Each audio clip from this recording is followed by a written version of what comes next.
In this video, we are going to see strange death of John Robinson Hill. From the outside, John Robinson Hill life looked like a fairy tale.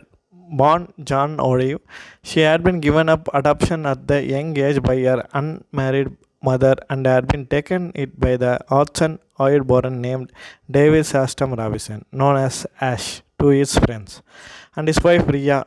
When they discovered that Ria could not have children of their own, as a child, John was a well attended as a Syria, according to the journalist Thomas Thompson, who could later written about her tragic and mysterious death. John's adopted parents seamlessly doted on her, and she became a equestrian at the young age, and going on to compete all over the country, winning hundreds of trophies, often with her adoptee named favorite horse beloved Belinda.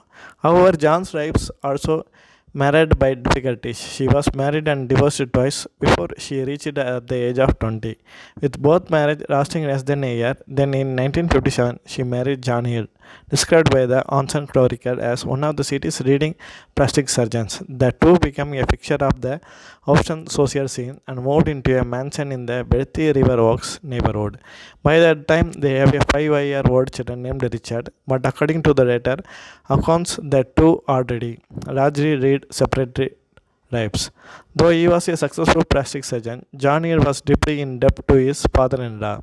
John's passion was music, and he spent at least 20 hours per week on everything from lessons to practice to attending or performing in concert. He also dumped more than $1 lakh into the construction of an ambitious music room in their home, one that is believed to be one of the most acoustically advanced in the country, according to the reporting news. John's dedication to music was a bone of contention in his marriage to Joan, but it was far from the only one. John was only having an affair, and by November of 1968, he served his wife with divorce papers. Pressure from John's father-in-law helped the couple to reconcile, at least temporarily, though John continued seeing his mistress, a woman named Anne Cruz, whom he had met when picking Richard up from the summer camp. The situation seemed untenable and is proven to be exactly that. Within the 3 months of their reconciliation, John Robinson Hill was dead. Two guests were staying with the Hills when John's illness began.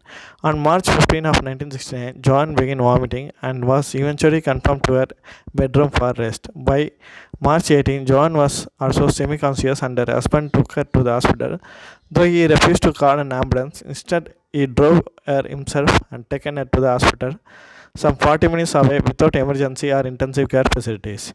In less than 24 hours, John Robinson Hill was dead.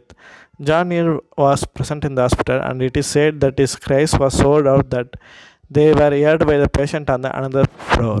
Despite this, he would shortly find himself charged with her murder.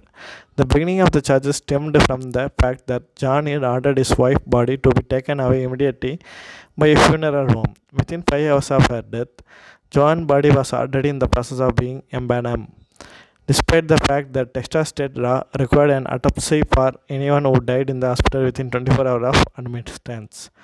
Several autopsies followed, but were ultimately unable to determine a definite cause of death, partially due to the interference caused by the premature embalming.